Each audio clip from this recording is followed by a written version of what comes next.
Assalamualaikum warahmatullahi wabarakatuh. Selamat pagi Anda semua, apa kabarnya? Semoga Anda semua dalam keadaan sehat walafiat dan selalu dalam lindungan Allah Yang Maha Esa. Ketemu lagi dengan Bapak Rizky dalam pembelajaran pendidikan Pancasila dan Kewarganegaraan.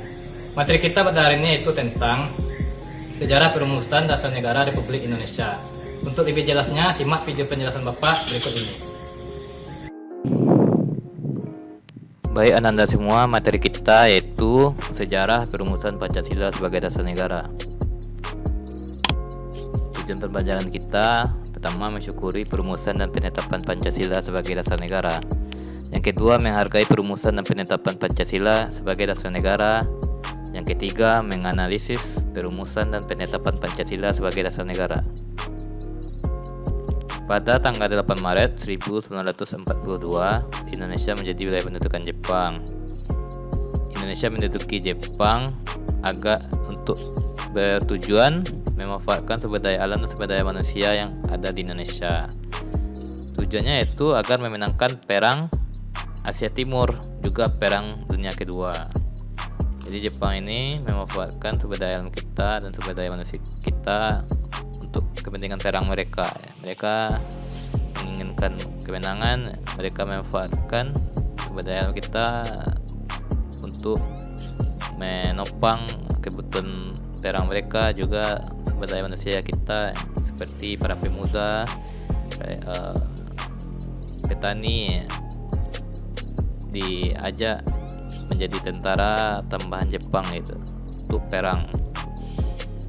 Selanjutnya 1 Maret 1945 diumumkan pembentukan Badan Penyelidik Usaha Persiapan Kemerdekaan Indonesia sebagai janji kemerdekaan dari Jepang. Nama lain BPUPKI ini yaitu Dokuritsu Jumbi Chosakai. BPUPKI ini adalah suatu badan yang bertujuan mempersiapkan kemerdekaan Indonesia, seperti mempersiapkan dasar negara, lalu asas-asas dasar negara dan lain-lainnya gitu. Pada sidang pertama BPUPKI dilaksanakan pada tanggal 29 Mei sampai dengan 1 Juni 1945. Sidang ini membahas tentang dasar negara, yaitu pada sidang BPUPKI pertama ini membahas tentang dasar negara yang pada akhirnya menghasilkan dasar negara kita yang sampai sekarang ini, yaitu Pancasila. Jadi para pemuda-pemudi yang ada di seluruh Indonesia berkumpul melaksanakan sidang dengan semangat agar Indonesia ini merdeka. Maka diperlukan yang namanya dasar negara, yaitu Pancasila. Selanjutnya KRT Regimen Widyodiningrat ini diangkat menjadi Ketua BPUPKI. Selaku Ketua BPUPKI dan juga Ketua Sidang, beliau ini menyatakan perlunya satu dasar negara. Selanjutnya ada 3 orang yang akan menyampaikan dasar negara tentang rumusan dasar negara. Yang seperti kita ketahui itu ada 3, yaitu Mr. Muhammad Yamin, Mr. Supomo, lalu Insinyur Soekarno. Menurut Supomo, terdiri dari 5 unsur dasar yang akan merdeka, yaitu sebagai berikut. Yang pertama, persatuan, kekeluargaan, keseimbangan lahir dan batin, keadilan rakyat, musyawarah. Jadi beliau ini memikirkan suatu unsur dasar negara sesuai dengan pemikiran beliau, yaitu yang telah Bapak sebutkan tadi. Jadi beliau ini adalah tokoh bangsa. Beliau ini sangat berpendidikan dan sangat dihargai oleh para pemuda-pemudi yang di Indonesia, karena kecerdasan beliau, juga nasionalisme beliau, karena beliau ini menginginkan agar Indonesia ini merdeka. Selanjutnya menurut Insinyur Soekarno terdiri dari 5 unsur dasar kemerdekaan, yaitu sebagai berikut. Yang pertama, nasionalisme dan kebangsaan Indonesia. Lalu yang kedua, internasionalisme dan peri kemanusiaan. Yang ketiga, mufakat atau demokrasi. Selanjutnya keempat, kesejahteraan sosial. Terakhir, ketuhanan yang Maha Esa. Ini kita kenal juga sebagai tokoh bangsa dan juga presiden pertama Indonesia. Beliau ini dari dulunya sudah terkenal dengan pemikiran cerdas dan juga nasionalisme yang tinggi. Jadi beliau ini juga sangat dihargai di kalangan pemuda karena kepintaran beliau, karena kebijaksanaan beliau dan juga nasionalismenya agar Indonesia ini merdeka. Selanjutnya pada sidang BPU PKI pertama dibentuklah Panitia 9 yang menghasilkan rancangan Piagam Jakarta.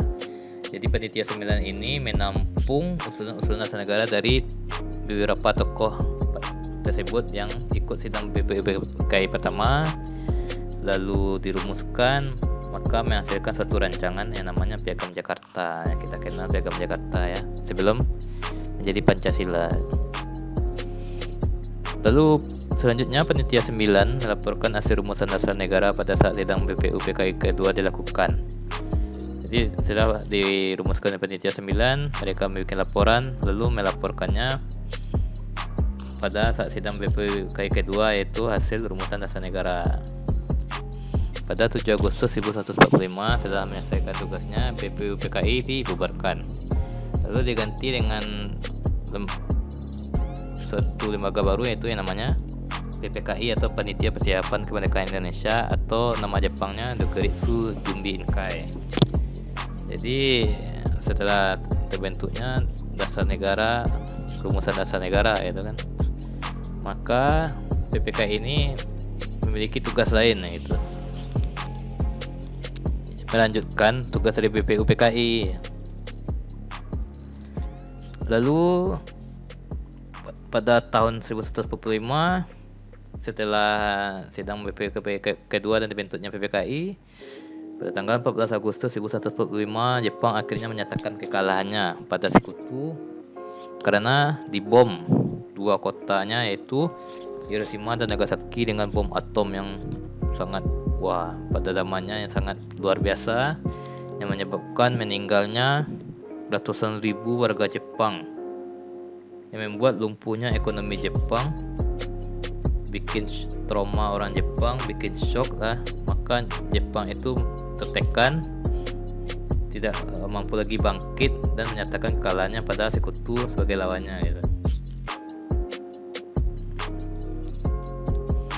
Lalu kekalahan Jepang tersebut tersiarkan di radio dan diketahui oleh golongan pemuda. Jadi golongan pemuda ini sering memutar radio ya pada zamannya untuk mendengarkan berita-berita terbaru mengenai politik, mengenai perang, karena pada zaman itu kan zaman perang dunia kedua kan. Jadi mereka itu mengetahui informasi dari radio. Mereka mengetahui bahwa Jepang kalah, maka mereka ini menginginkan Indonesia segera diproklamasikan. Mereka ini kemudian mengadu kepada golongan tua, yaitu golongan yang sebagai tokoh negara yang sangat dihargai seperti Insinyur Soekarno, Bung Hatta, Muhammad Yamin dan sebagainya, agar segera mengumumkan kemerdekaan Indonesia. Tapi tokoh golongan tua ini masih ragu gitu. Mereka masih mengharapkan Jepang memberikan merdekanya, tapi pemuda ini yang sangat ambisius, yang sangat cekatan ini menginginkan agar Indonesia ini segera diberikan kemerdekaannya tanpa menunggu diberi Jepang, karena mereka menginginkan Indonesia merdeka di kaki kita sendiri gitu, bukan diberi oleh Jepang. Selanjutnya tanggal 11 Agustus 1145 Indonesia merdeka. Lalu sehari setelahnya 18 Agustus PPKI menggelar sidang. Jadi PPKI menggelar sidang, salah satu hasil sidangnya itu mengesahkan Pancasila sebagai dasar negara. Selain mengesahkan, Soekarno menjadi presiden, lalu Bung Hatta menjadi wakil presiden, juga membentuk KNIP untuk hal-hal lainnya setelah Indonesia merdeka. Demikian materi kita pada hari ini. Semoga Anda semua dapat memahaminya.